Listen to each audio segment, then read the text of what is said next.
This is Derek Campos, and you're tuned into the Bros. Check 1, 2. Dave, why don't you give me a beat? Boom, boom, boom, boom, boom, boom. What's up, guys? Boom, boom, and we're back boom, boom, with more Bros, boom, boom, you knows. Boom. I'm your host, boom, Pierre, boom, boom, and I'm joined the city here with David. Yo, what's up? What's up, Dave? Not too much, man. How you doing? You know what? Still recovering from the epicness that was UFC 196. Oh my gosh. Wow. That was a crazy, crazy night of fights. All right. We have an exciting episode for you guys today. Derek Campos is going to be joining us later on the show.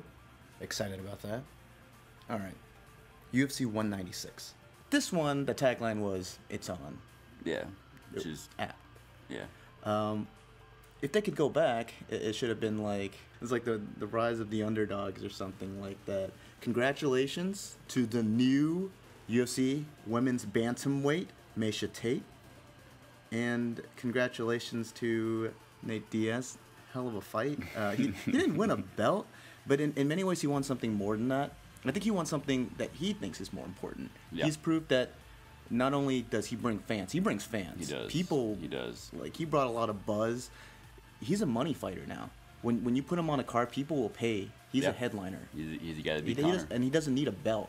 I think all along that was kind of like Diaz. That's sort of anti-establishment. They don't need the UFC. Like, they fight, bring on anybody. They're warriors, whatever. People love them because of that. And I think after this, we'll break it down in a little bit. We'll get kind of into it, but a fantastic performance by Nate. Oh, 100%, 100%. We'll just backtrack just a bit to an incredible women's bantamweight match. I think in many ways overshadowed because of the crazy upset that was Nate over Conor. Miesha over Holmes, while not as big of an upset, was an upset, and it was crazy to me. I thought Holly was going to win. Well, I think she was winning on the scorecards. I mean, she was winning on scorecards. Hey, let's give it to the judges. All three judges scored that second round 10-8. They did. I didn't see that. Nice. Yeah, Excellent. Finally. Here, Bros, we've been advocating actually using 10-8 rounds. They did it. They did. Wow, those judges really stepped it up, and they were so consistent all night, consistently great. I really loved it when they gave Corey Anderson. Two judges gave him 30-27 over Tom Lawler. Oh, wait. Oh, well, I guess you win some, you lose some, huh? Even though yeah. Dang. Let's just get right into it. That first round, Holly Holm, Miesha Tate, filling out each other a little bit. It was pretty slow, yeah. You know, I wanted to grab the numbers. I got the numbers for McGregor, Nate. I did not grab the numbers for the ladies' fight. I do remember statistically, though, Holly Holm, while there weren't that many strikes overall in the entire fight, she overwhelmingly won, like by a lot. Right. By a large margin. Close. Even in that first round where it was filling out, it was pretty close, but... By the numbers, though. By the numbers, I mean, Holm touched Tate. Yes. Tate didn't really do anything.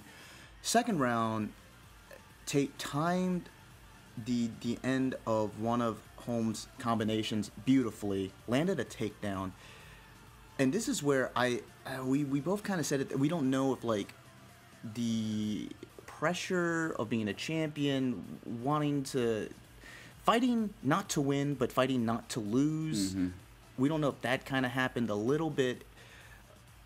Holm, she didn't do what you kind of want to do in that position once the person's on top.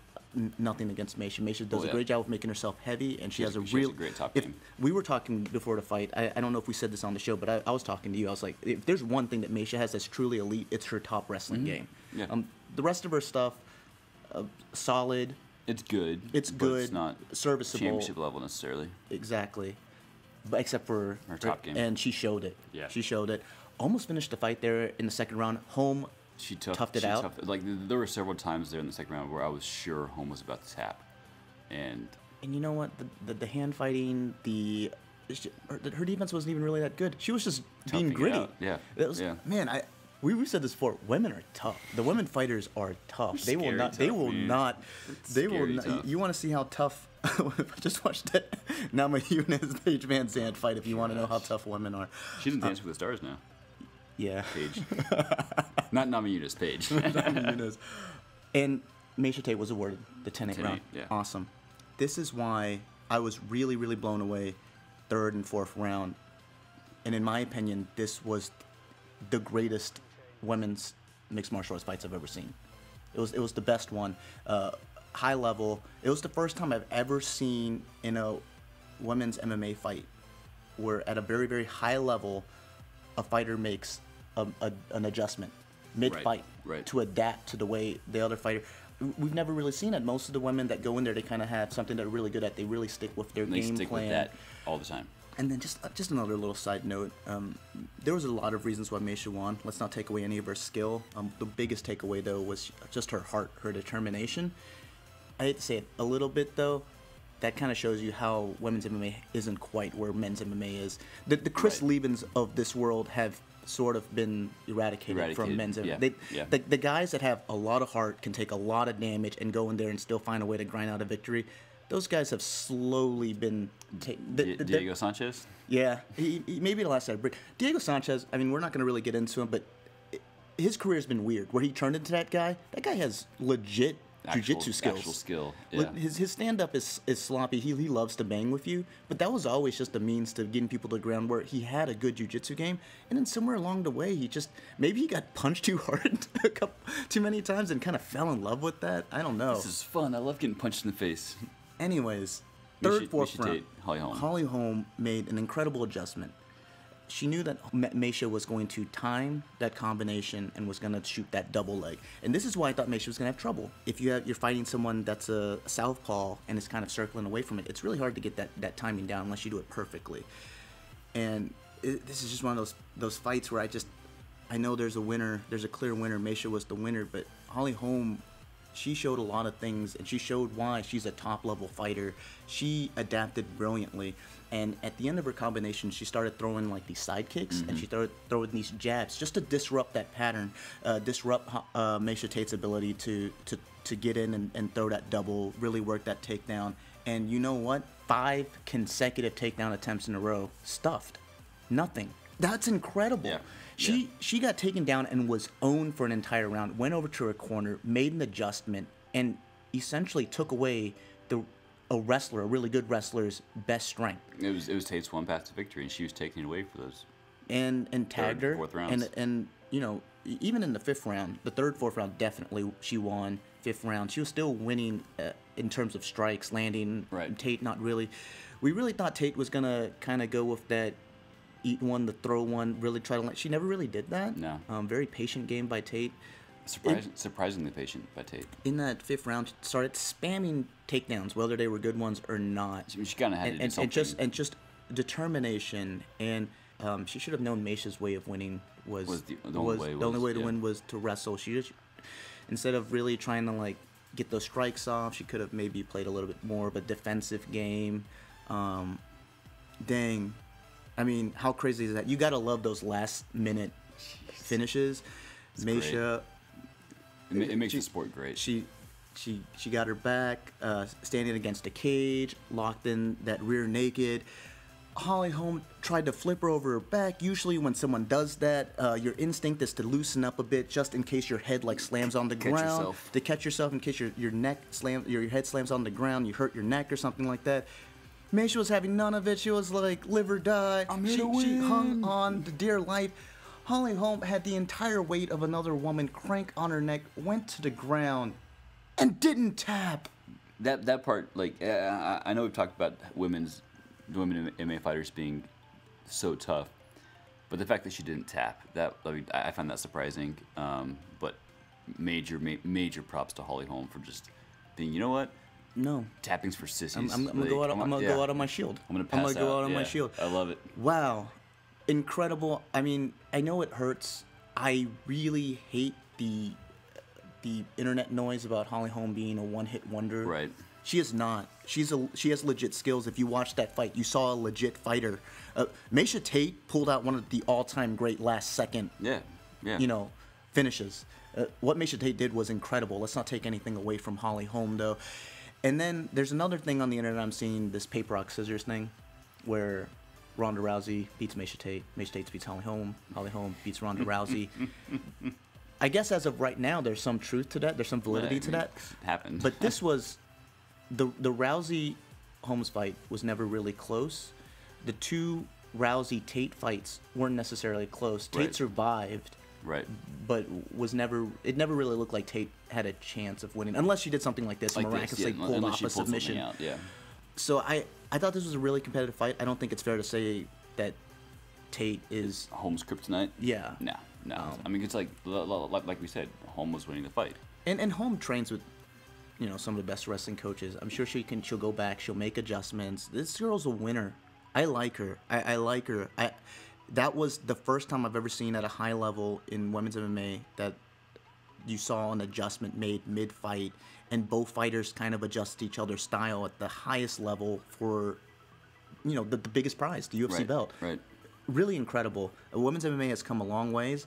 Congrats to Miesha Tate, the new bantamweight champion of the world. Strikeforce and UFC. Strikeforce and UFC. Incredible. Can you name me the other two people that have been able to do that? Strikeforce and UFC. Mm-hmm. Women or both? Rockhold. And who's the other one? I'm drawing a blank on number 3. Isn't it Rousey? Oh, yeah, because she beat Tate. Yeah. In Strikeforce, yeah. All right. Moving on. It's a great time to be an MMA fan. We got some great events coming up. UFC 197, Jones v. Cormier. So excited for that. We got Bellator 152, Patricky Pitbull versus Derek the Stallion Campos. He is coming off an impressive win over Melvin Gillard at Bellator 149, and we're so glad he's taking the time out of his busy schedule to chat with us. Hey, Derek, this is Viet. Welcome back to Bros. How are you doing?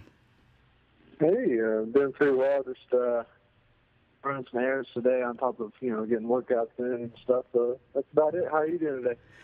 I'm doing all right. Hey, let me just take a moment real quick and congratulate you on your impressive victory over a very tough and game opponent in Melvin Gillard at Bellator 149. Oh, thank you very much. I appreciate that. It seemed like you really got his timing down there in the second round, and man, once you got him against the cage, it's, as Boss Rutan put it, the upright equivalent of the ground and pound. Just walk us through that finish and what it means for you personally to start off the year with a W. Well, it feels great to get a W since 2015 was such a rough year. In that fight with Melvin for the finish, when I walked him, I thought in the back of my head, I was like, I should go for it. And my coach wanted me to take him down. So I went with my gut instinct and that killer instinct that naturally takes over, and I just went for the knockout, and I knew I could do it. So, without any hesitation, I started letting my punches go, and sure enough, he fell. Man, it really paid off for you. And as a bonus, you had the legend Iron Mike Tyson on the side calling your fight. That must have been pretty awesome.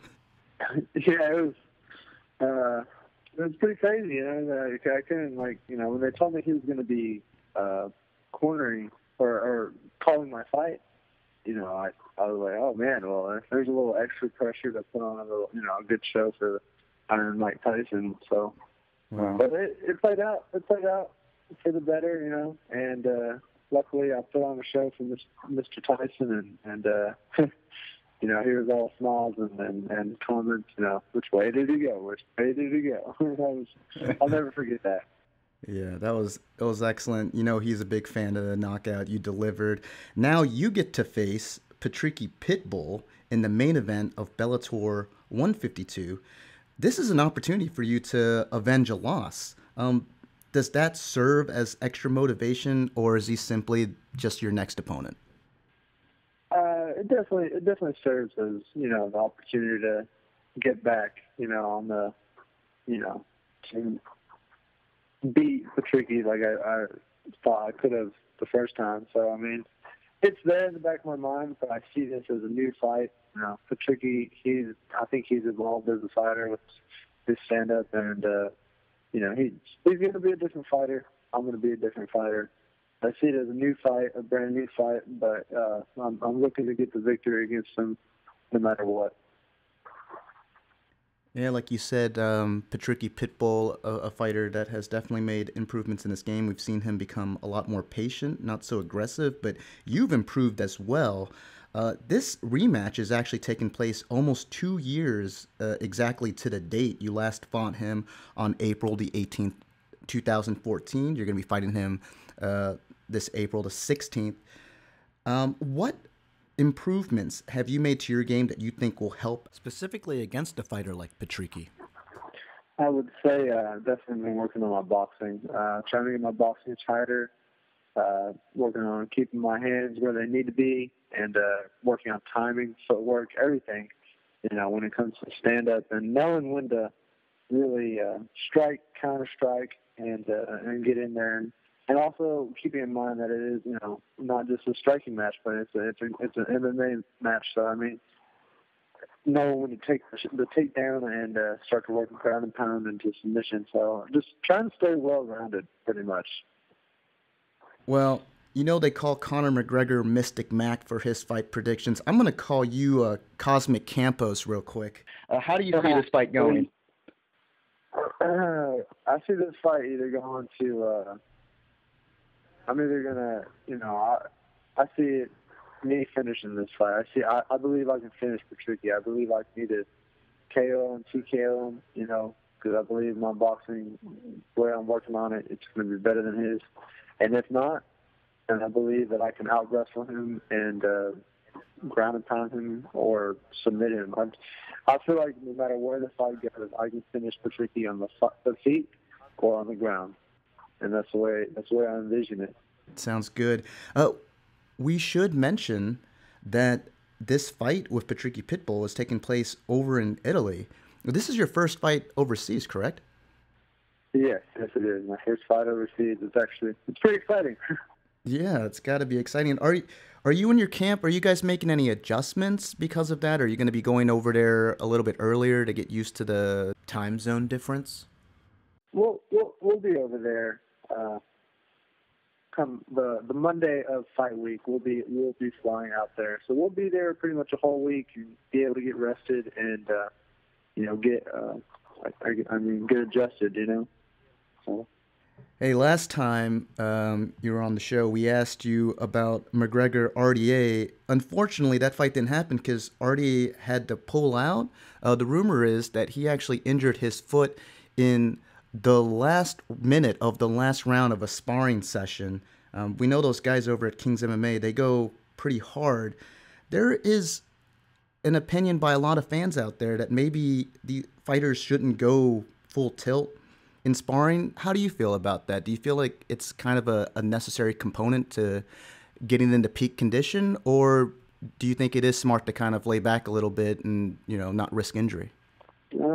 It's all personal preference. I mean, I like to spar hard, and I like to train hard all the way up until the fight, but I don't spar hard all the way up until the fight. You know, you taper off with your sparring. I mean, it's good to get your hard sparring, you know, when you're leading up to the fight. Maybe like the week, you know, the week before the fight, you know, you really start to taper off on your sparring. I think your last technical hard sparring day should be the Saturday before fight weekend. Like I said, it's all personal preference. Some guys like to go balls to the wall and get in there and train hard. Other guys, you know, they get in there and they just move because they know they're already in condition. They know they've already put in those hard rounds. And, you know, unfortunately, some guys don't know how to do that. And it's taken me a long time to really master it. I mean, I know my body. I'm already trying. If I had to fight Patricky Pitbull today, I'd fight him today because I'm just in that condition and I'm ready to go. But really, it's just timing. It's training like you're supposed to, and training smart, and staying healthy throughout your camp, knowing when to rest, and knowing when to really push it. It varies from person to person. Well, so RDA had to pull out. Nate Diaz came in for that fight. Did you get to catch that Conor McGregor Nate Diaz fight?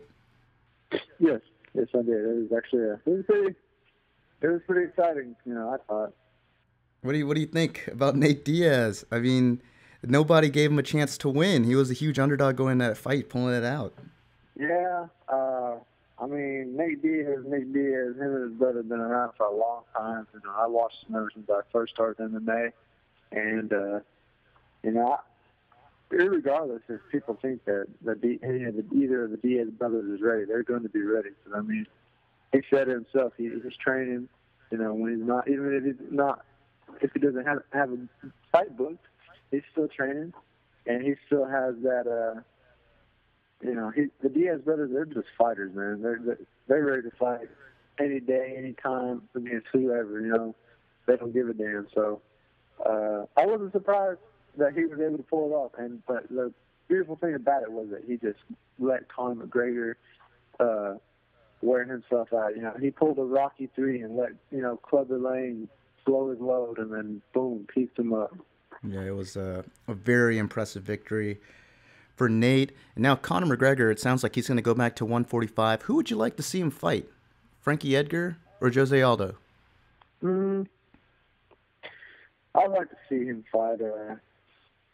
Honestly, I feel like Jose Aldo deserves a rematch because he was the undisputed king on that weight class for a long time, and everybody gets caught, So I think that he definitely deserves a rematch to test Conor, and then if Conor beats him then decisively like he did last time, then okay, yeah, let's throw Frankie Edgar at him because I can't think of any other 45ers that are gonna give McGregor a good fight. So it's either Aldo or Frankie, but I like to see Aldo first. Well, again, good luck to you in your upcoming match with Patricky Pitbull. Can't wait to see you. You get a full camp this time. That's got to be nice. Oh, it's wonderful. I'm freaking been working on my boxing this week, and it feels good. I feel like I can accomplish anything, having had a short notice. That now I have a full camp, and it feels good. It feels good. So. Well, you're a very exciting fighter. I know the fans love it. You guys can check out Derek Campos in his main event bout with Patricky Pitbull this April the 16th at Bellator 152 in Turin, Italy, live on Spike TV. Derek, thanks again for taking out some time and doing this with us. Oh, thanks very much. Yeah, it was a pleasure. Here at Bros, we want to thank Derek again for taking the time to come and talk with us. And we wish him all the best in his upcoming match with Patricky Pitbull at Bellator 152 in Turin, Italy.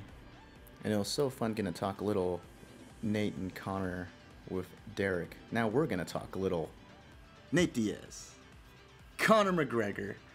Man. Oh my gosh. So incredible. So incredible. So I was talking with you the other day, and I saw this thing on Nate posted that like he didn't actually do a triathlon. He was actually in Cabo. Getting high. Yeah, well, he was vacationing with his buddies, and you were kind of like, well, he looked in shape to me. I don't know, man. He didn't look like in incredible shape. We saw him in the weigh-ins. That looked a little bit more like the Nick Diaz from the RDA fight, right, than the one from the Michael Johnson fight where he looked a little bit more shredded. Generally on fight night, I think he walks 162, 163. He weighed 169 on the scale. I would imagine that's like about, I mean, if you're saying you cut 5 pounds of fat or something and then there's some water weight, that seems about right. Yeah, so that is a heavier Nate. That probably isn't ideal. I mean, he said that like even if he goes on vacation or something, he's right back into it. I mean, you're a professional fighter. Those guys are, even when they're out of shape, they're not like out of shape yeah. Unless they're Johnny Hendricks, and then they're really out of shape. Just drinking beer and eating barbecue all day. McGregor looked great. He looked great. We'll get into maybe how he kind of gassed himself out a little bit, but he looked in phenomenal shape. Diaz is a 155er. I think McGregor will eventually be a 155er. He's really big at 145, and he really kills himself. That weight cut is not easy. You watch, you see his face. It just looks like death. You Gaunt, know? yeah. But I think eventually his home will be at 155. Diaz definitely not a true 170er. I think even he said that when he fought, it wasn't like a major cut. It was more like he got to eat whatever he wanted. Yeah. Kind of like Conor McGregor for this fight. If he fights at 170, he kind of gets to eat whatever he wants. Never really had much success at 170. At 155 is his weight class. What an incredible first round. Yeah. Went in there, McGregor just spammed his power shot. For a guy that prides himself on being a reactive fighter, as you said, an unpredictable fighter, not very unpredictable. He was really, really pressing in that first round.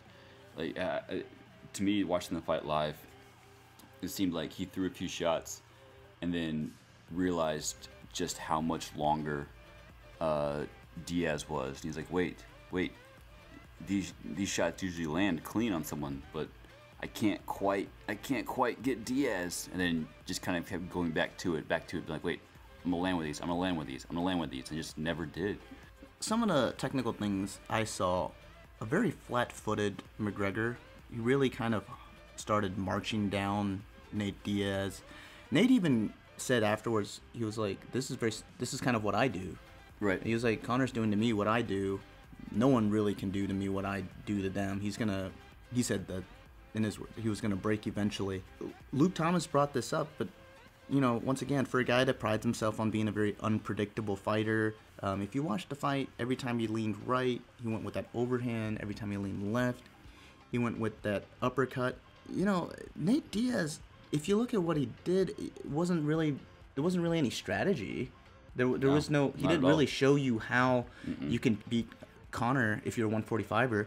If you're a 145er and you're watching that tape, you're like, man, I don't know if I could do anything. I did not learn anything. A couple things that were pretty curious to me. Diaz circled into the power hand. Mm-hmm.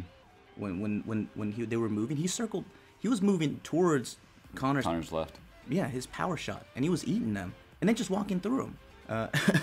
And you know, this is a guy that's trained boxing with Andre Ward before. You know, he says that like, the first time he got hit, he was kind of like, dang. It really surprised him because he was like, everyone was saying, this is gonna kill you. And after he ate a couple of them, he was like, man, I've had worse than that in practice. That's not too bad. Like that's not really that bad. And this guy's throwing everything he had into it. And Conor really was. You could see he was gunning for it. Threw a lot of those spinning kicks. Oh man, stupid capoeira kick. So let's get into a couple things. I'm gonna toot my horn a little bit. I said that he likes to throw that side kick. He likes to throw that oblique kick, and then he likes to throw that little side kick at the leg. And what did Nick do immediately? He threw a side kick at the leg. I don't know why people. I guess you just kind of like, oh, you got me. I'm gonna get you back. Right. It's just kind of instinctual. Yeah. So let's break down his Brazilian Jiu-Jitsu real quick. Conor's? Yeah, man. This will be a short conversation. How did you feel about it? So it's one of those things, like, we're watching the fight, and for my gut reaction was, wow, Conor is horrible at BJJ. Like, what happened? And then my second thought was, oh well, but Diaz is also really good at this, and maybe Conor's gassed right now. But yeah, he definitely has some work to do right there. He does have some work, but man, people are killing him right now for his BJJ. It's tough out there, yeah. And no hate. I kind of feel like that's part of the fun of the UFC. The people are like, don't hate or like don't love. It's like people hate and love, but like that gets the attention. UFC doesn't care either way. Especially with Conor, with his mouth. You know, you knew it was going to happen, whether he lost this past weekend or 2 years from now. You knew that loss was going to just be. Yeah, people are going to open up on him. And two things. Like, whenever you do that, you do kind of... I feel like you do open yourself up. Oh, yeah. You definitely invite it upon yourself. And that's fine. I mean, you can kind of hate on Conor. UFC loves that you paid attention to him. 2 notes. 1, let's not hate on the fact that the guy did something no one else does. He went up 2 weight classes and fought a bigger guy. That took balls. Not for a title. Not for a title. He had nothing to gain here. We talked about this a little bit. I don't know if we did it on the show, but we talked about it, just you and I off the air. And it was kind of like, man, he really doesn't have anything to gain here, does he? No. Like that RDA fight, we were like, he lost a little bit of history. He could have fought RDA and potentially been a concurrent 2-title holder. And when RDA was out of the picture, Nate Diaz is tough. Even if he beats him, what does that mean? You beat a guy that's like top 5. You were supposed to fight the champion. Right. You're not even fighting like the next guy. You're fighting a guy that's ranked 5th. You're fighting the guy that the champion just ragdolled last year. Yeah, that's ranked 5th in a division. You're not even fighting him in that weight division. You're fighting him in a division that he's not even ranked in. So he had nothing to really gain from it, but man, did he have a lot to lose. Yeah. On the flip side, Nate had a lot to gain. And bonus, another biggest loser of this fight, RDA. Man, that paycheck is gone. I know he was on the Ariel Helwani show saying like, "Oh, money isn't everything." It's like, yeah, money's a lot though, man. Yeah, money's a lot though, bro. It certainly helps your training when you get a big fat paycheck. You know, money. You get a nice medical staff. You can heal up that leg a little quicker. You know, guys. Conor doesn't have bad Brazilian Jiu-Jitsu. His Brazilian Jiu-Jitsu is actually quite good. I would like to point out at the end of the first round, he threw a leg kick at the body of Nate Diaz. Nate Diaz caught it, worked the pipe, went for a takedown, took him down. Did you guys miss this? Did you guys just glossed over it because you only want to go, oh, Conor sucks? He had this crazy like modified X guard to sweep on a black belt and got into a top position. Now, once he got into the top position, he started trying to rain down some stuff. He was kind of getting himself in trouble, kind of gave up his arm. Who knows if that went a little bit longer, if Nate could have done something, but without knowing what we know now, and that is that Nate can take all of his power shots and that Conor was going to gas. Mm-hmm. If Conor was going to be able to keep throwing flamethrowers the entire night and act like he was at 145, at 170, right, then Nate absolutely wanted to be in a position like that where he had his arm and was kind of scrambling. But, I mean, guys, let's not gloss that over. That was some brilliant Brazilian Jiu-Jitsu work by Conor McGregor there at the end of the first round. Second round, whew. Okay, I'm going to toot my horn a little bit more. You knew this was going to happen. Yep. Okay, so I kind of expect this podcast to be a lot of horn tooting by you. Horn tooting. Well, I said that Mystic Mac would be... You said Mystic Mac could be wrong. I said Mystic Mac would be wrong. As I clarified, that could have meant anything from a first-round knockout by Nate, or Nate just lasts into the second round. But I mean, I think I did say like, yeah, but I'm gonna call Nate. But that was more of like, I want to see John Anik get that 209, and he looks like he's gonna do it. He will do it. Okay, good, yeah, because I haven't actually seen it happen yet, so you never know. But I haven't heard. He and Florian do a podcast together. Right. I haven't listened to it. I heard it's actually pretty good. You probably shouldn't. It's not near as good as ours. It's not nearly as good as ours, but from what I gather, he did kind of confirm that he is looking at tattoos. So. Man, pull up that sleeve on your next podcast. I was listening to Sherdog Radio, and I don't know if it was TJ DeSantis or one of the guys on there. He suggested, from now on, for all these high-profile fights, he should bet against the underdog with a small tattoo bet. And at the end of his career, John Anik will have a sleeve. Yes. You know? And they were like, how badass would that be? Yes, like actually, that's pretty cool. So it starts out with the 209. You know, Nate's already called you out. Nate's not. Here's the other thing. He made this ridiculous bet with the one guy that would never. You know, you did this to like a George St. Pierre. George would be like, "That's okay, whatever." Yeah, you know. Do it. Nate will make you do Nate will make you do it. Oh, geez, we keep getting sidetracked. It was such a fun fight. And this is, you know, we're not gonna break it down too much. You guys watched the fight. You don't need us to tell you what you saw. We just kind of want to highlight some things that we found interesting. I said that McGregor, when he throws that, he likes to throw that spinning kick, kind of keep you in the headlights whenever you float right. If you watch in the second round, at the very beginning of the second round, Nate goes out, floats right, and Conor McGregor tags him with that spinning kick. And I believe at the 4-minute mark, he does it. Nate moves right again, but then like immediately moves forward, and Conor immediately throws that spinning kick again, and Nate cracks him. Conor doesn't throw a spinning kick again the rest of the fight. Yeah. That really changed it. And I said that was going to be one of those keys where if Nate can make him pay for it, he can take away one of those weapons. Conor uses those spinning kicks. We've said it before. It's not so much to land on you. That's how he establishes the distance. Not only does he have naturally long arms, long reach, uses those long, wide kicks to really establish that distance with his opponents. And then, man, at that 220-ish mark, I was saying, you know, what he would have to do. He's got that, what's he call it? That ninja shit. He's got to use that American ninja shit. He, Conor, again, tried to throw a flamethrower, blast him with that left, and Nate, with just a slick rock back, just inches out of Conor's range, comes back, sort of connects with that hook, but lands flush with that straight. And when that happened, we both looked at each other in that fight like, whoa, Conor just stacked. Is he hurt or is he playing? He started like wobbling back, and it was like, is this an Anderson Silva thing? And then Conor, Conor kind of like put his hands out, kind of like Nate does, and like hurt me. You didn't hurt me. Like kind of like nodded at him, like, all right, whatever. Is that the best you got? He did that to Chad Mendez a couple times when Chad tagged him, so it was like, oh, maybe he was just messing around. And then he got pinned up against the fence. And this was awesome. The guys over at Sherdog, they pointed this out. Jake Shields obviously going bananas during the fight. When Nate had Conor against the cage there later in that second round, that was right in front of his corner. Oh, in front of Nate's corner. Yeah, in front of Nate's corner. And he started just wailing on him, like just punch him in the face repeatedly. And Jake was like, "You're breaking, bro! You're breaking! What you gonna do?"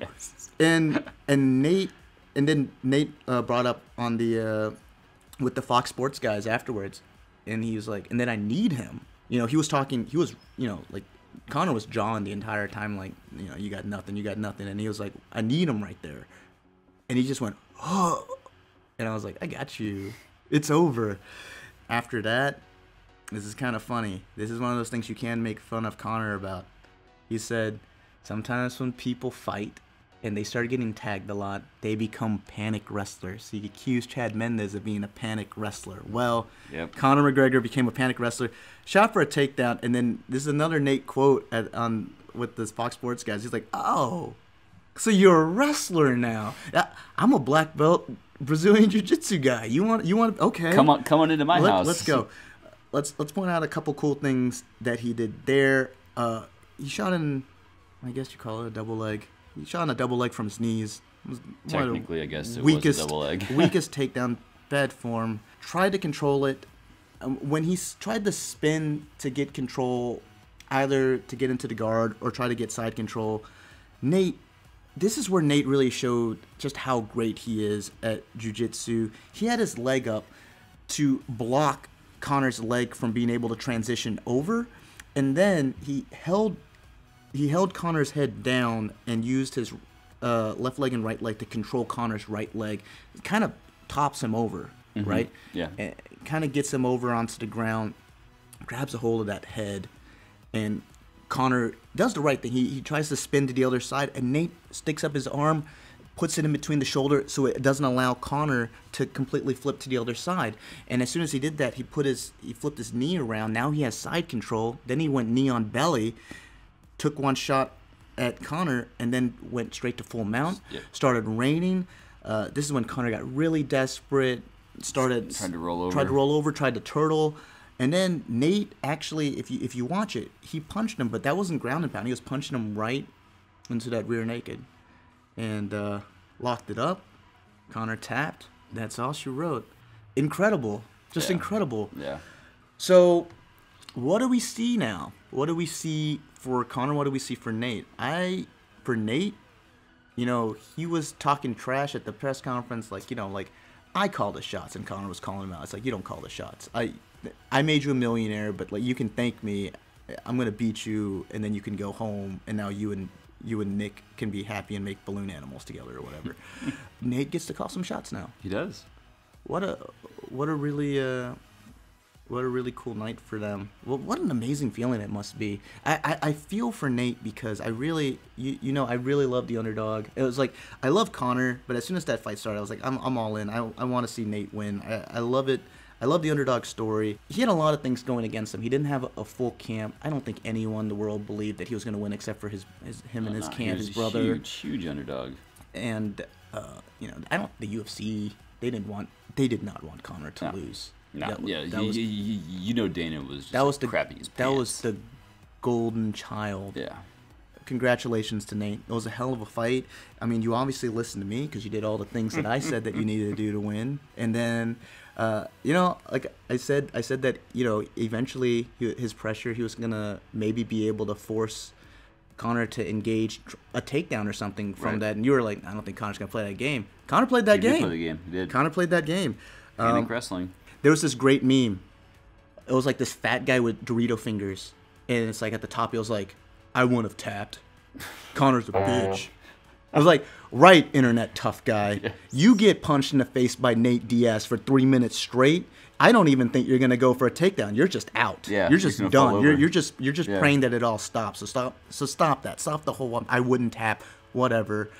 Yeah. It's just and the whole like everyone started comparing him to Sage Northcutt's tap.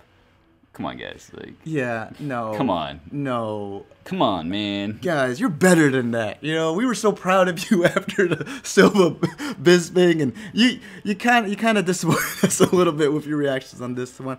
Granted, Conor's a more divisive character, so he was gonna bring out the Ronda Rousey crowd, the people that wouldn't even really pay attention to MMA, but they paid attention to him, and some people just like to watch guys fail. It kind of sucks. I don't get it, but some people do like that. Conor, he said it. He's going to go back to 145. He needs to do that. Who would you like for him to go against at 145? Well, Aldo keeps. Well, I guess you saw Aldo's tweet right after it happened. Aldo, shut up. Well, Aldo, shut up. I will say I kind of get it.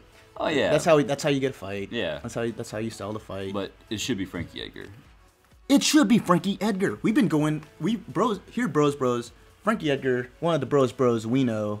And here's the thing that people aren't really paying attention to. Frankie Edgar deserves this shot because he gets a part of history. He, too, becomes one of the rare 2 weight class champions. Right. So Edgar deserves this shot. I totally agree. I mean, he's done nothing but... The tear he's been on at 145 has been epic. I mean, yes, give him the shot.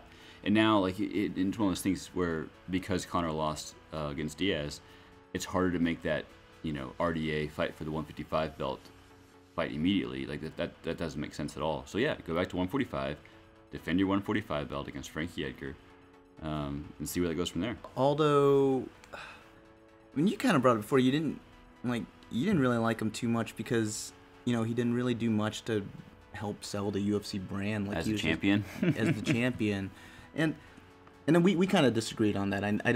I feel like the UFC sells itself. The fighters need to promote the sport of MMA, and I think he does that. He has gyms in Brazil, and he gets kids off the street, and they're doing that. I think that's great, and maybe one of them, they get really good, and they become somebody that like eventually fights in the UFC. UFC needs to sell itself. Can we just say the UFC has gotten so much better at selling itself? It actually really has. Man, I was looking at the because we're going to get into some of the future events that they have here in a second. I was looking back at the big UFC 100 and looking at those posters, and it's like barbed wire and like guys like breaking fake chains and like mean mugging and like this stuff, and it's so corny. Back in the day, you would have half expected to see a Kimbo versus Dada 5000 in the UFC card. And now they really know how to promote slick. the hell. It's slick now. It's really slick. One of the promotional posters for this originally when RDA was still on, I thought it was really cool, was the Conor McGregor holding Las Vegas in the palm of his hand. Yeah. And there was like a mini RDA, mini Miesha Tate, mini Holly Holm like in that Vegas, and he was holding it and just like laughing maniacally like this is Conor's world. Conor's star, I love him. It diminished a little bit. A little bit. Well, yeah, because he doesn't have that Mystic Mac persona, that unbeatable persona anymore. I think, so there's two things to that. One, I think his star may have gone down a little bit in terms of the people that aren't fans of MMA. Yes. Because he's no longer this incredible guy. Like if he keeps going on this tear, you can't help. I don't care about UFC, but there's this Irish guy that's killing everybody. I have to watch this. Now it's like, but he lost. Maybe he's a fraud. Yeah. And they don't know anything else, and they're just like, I'm not going to pay attention anymore. I think Conor won over the MMA fans, though, because he showed vulnerability. He showed humility. He showed the class that you want to see from a champion. He didn't go in there and go, you know what, I fought a bigger guy, and making excuses like, like my training camp wasn't so and so. Like, I was hanging out with touch butt ponytail guy. Dancing instructor. His Zumba coach. Also, I'm gonna call out the fitness expert real quick. She brought up like how he brought in a movement coach. They need to fire that movement coach. You mean fire the movement coach that was hitting you with pool noodles and whipping his ponytail. And dude, bringing some true Brazilian Jiu-Jitsu guys, bringing some true wrestling guys. We kind of talked about this. Conor was so good that maybe he kind of was doing well in spite of his camp.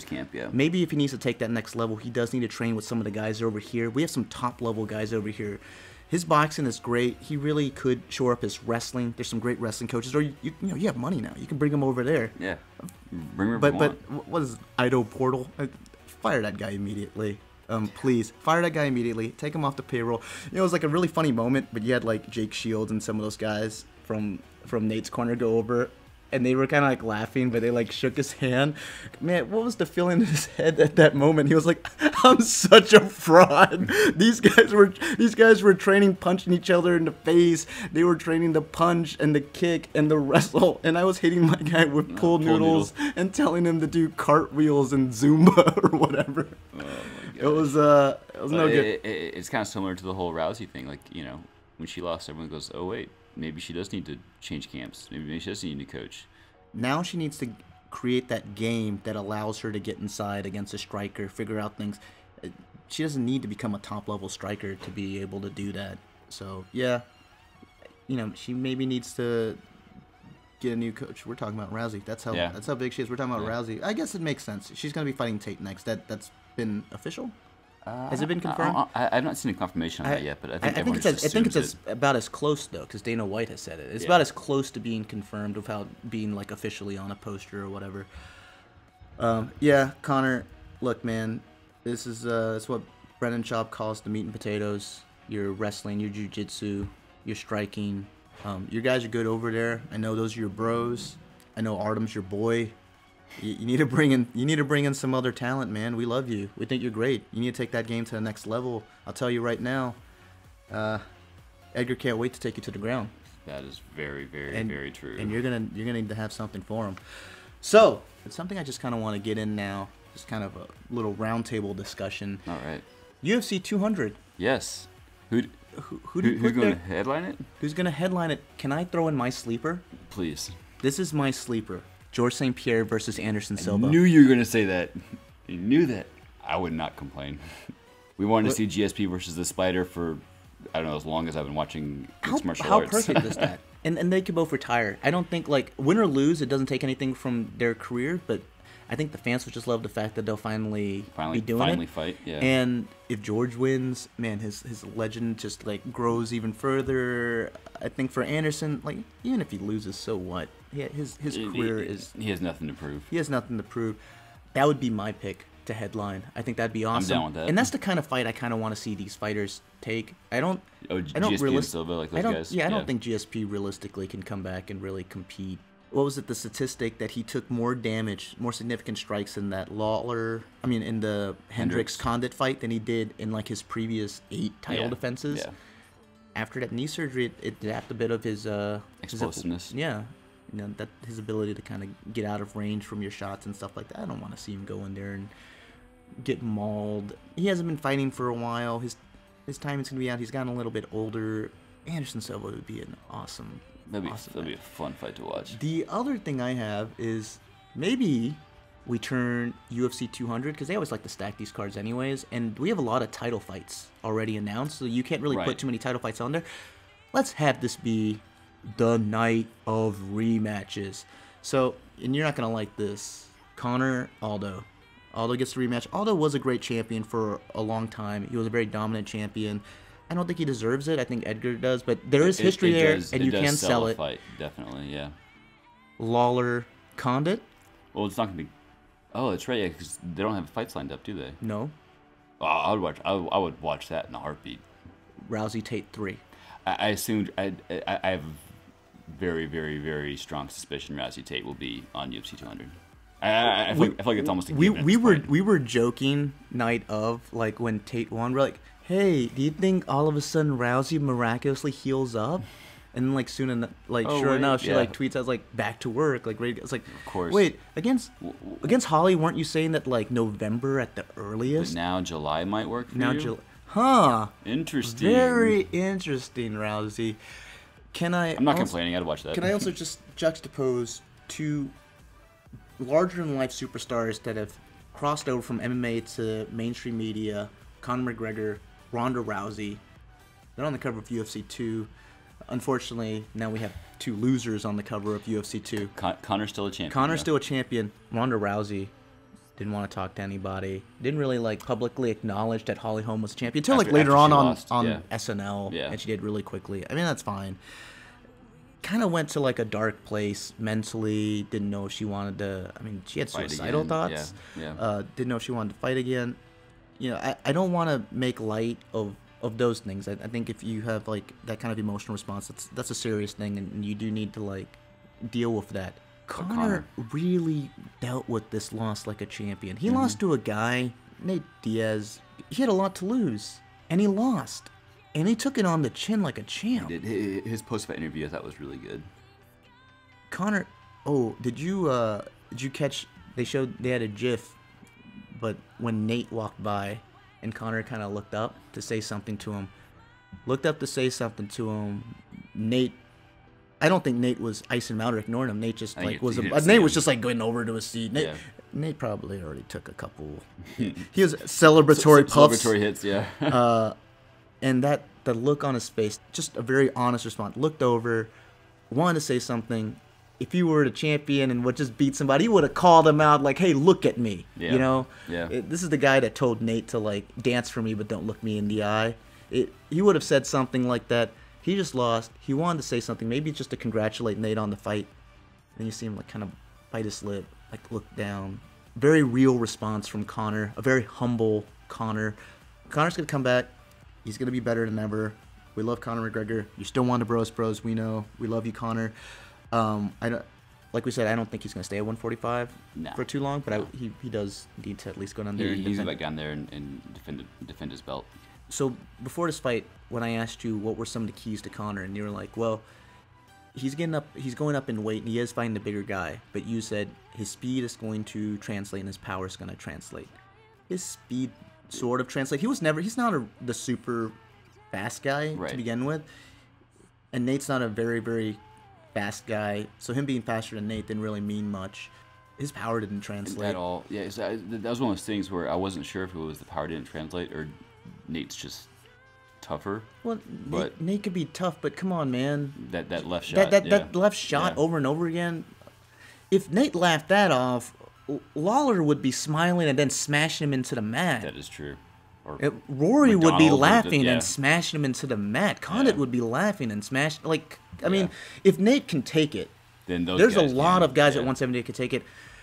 RDA walks at like 190, and then he cuts down to 155. You know, these are big guys. You really, what was his point that the power didn't translate was that he's not going to be this guy that is able to transcend three weight classes. And also, there's nothing against it. It's kind of why sometimes people kind of hate John Jones because it's like, oh, he's just like naturally gifted. Like if you fought a guy his size, no, you know, he is what he is, and he makes the best use of it, and he makes the weight, and he's dominant. Right. We can't hate that. Conor's a very smart fighter. He is. He adds things to his game. I can't imagine that after this loss, he doesn't go back, retool, and just come back a beast. Because he really hasn't had to yet in his UFC career. Right. So I think this will be a very big learning moment for him, and I think he will. I think he can just come back stronger. You think that maybe Chad fighting an out of shape Chad Mendes and then being able to kind of finish him kind of hurt him a little bit? Oh, I totally agree with that. I mean, if Chad Mendes came in full camp and was able to kind of really grind on him for a good 3 or 4 rounds, Conor probably still pulls out the victory, but he probably goes back and says, dang, guys, I need to work on some stuff. I need to work on this big time. Yeah. But he kind of got up, iced him, and I think the takeaway for him was, I can get up when these guys take me down. And this guy was supposed to be the Mike Tyson of the division. I didn't even feel anything. I think he underestimated Nate. To me, him coming to the cage, it was kind of like a little like Creed coming to the cage against Drago. This wasn't like this crazy guy that was kind of marching towards the cage, like ready to kill someone.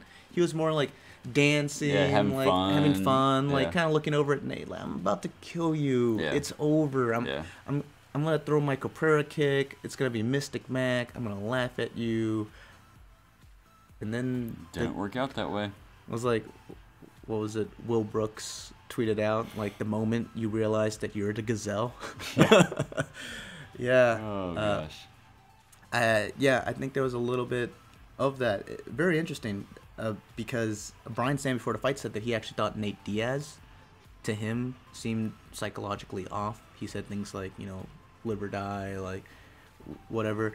And I was saying this in the last show. I didn't get that at all I from did not that. see that at all from Nate. I thought that was more of just like, that's just how Nate goes. Like, that he'll fight and like it's live or die. And he also kind of said something like really interested, like with the Fox Sports guys afterwards. Yeah, he said many things actually. One, he wants that push that Conor's gotten.